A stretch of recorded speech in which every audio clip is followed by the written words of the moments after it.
આ છે hotel landmark, જ્યાં ચોરીનો પ્રયાસ થતા અકાભાઈ અટકાવેલો. અને આ છે ગણપતિ મહારાજની મૂર્તિ. 10-15 કિલોની વજન છે દાદા. પુનઃસ્થાપન ગણપતિ શ્રીનું અકાભા કરી રહ્યા છે. આ જે એ જ મૂર્તિ છે જેને ચોર રાતે ફેંકી અને જતા રહેલા. અકાભા, આપ શું કહેશો આ ચોરી વિશે? મોટી વજન વાળી છે ને માથે ભાગ્યા એ ત્યાં ઘા કરી દીધી, ગણપતિ ઘા કર્યો એટલે આપણે પાછી અહીંયા મૂકી દીધી.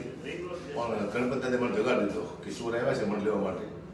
એ કૃપા છે. સારું કર્યું, ઘણું બધું બચી ગયું. હોટલમાં 2 હોટલ બાયલા ખુલ્લા હતા, સ્ટાફ પૂરતો હતો ભેગો અને હું જાગી ગયો તો ચોરી સાથે અટકી જાય છે. સારી વાત છે, જાગવું જરૂરી છે જીવનમાં. જય માતા, જય મોગલ. રાતે 3:56 hotel landmark, SP ring road, Chiloda circle ખાતે 2 ચોર ચોરી કરવાના ઈરાદે 3 માળ આવેલી હોટલ લેન્ડમાર્ક અને હોટલ લોર્ડ્સ ઇનમાં દબાતા પગે આવે છે. ચોરી કરવાના ઈરાદેથી આવેલા 2 શખ્સ, જે સીસીટીવીમાં આપ જોઈ શકો છો, બંને પોતાના ચંપલ ઉતારી અને દબાતા પગે ચોરી કરવાના ઈરાદે હોટલ લોર્ડ્સ ઇન અને હોટલ લેન્ડમાર્ક, જે ચિલોડા સર્કલ ખાતે આવેલ છે, એમાં બદ ઇરાદાથી ચોરી કરવાના બહાને ચોરી કરવા માટે ખાસ આવે છે.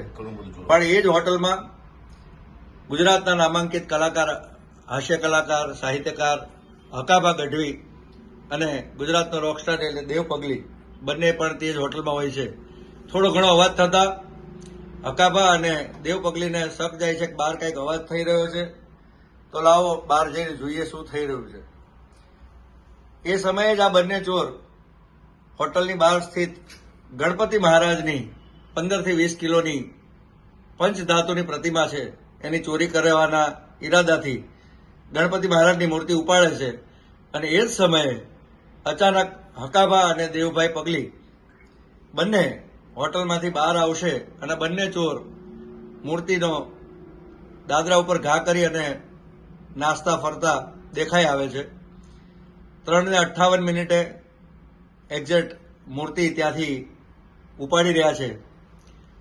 અને આપ જોઈ શકો છો આગળ સીસીટીવીમાં કે અકાભા ગઢવી એકદમ જ હોટલના દરવાજાથી બહાર નીકળી અને બંને ચોરને ભગાડશે.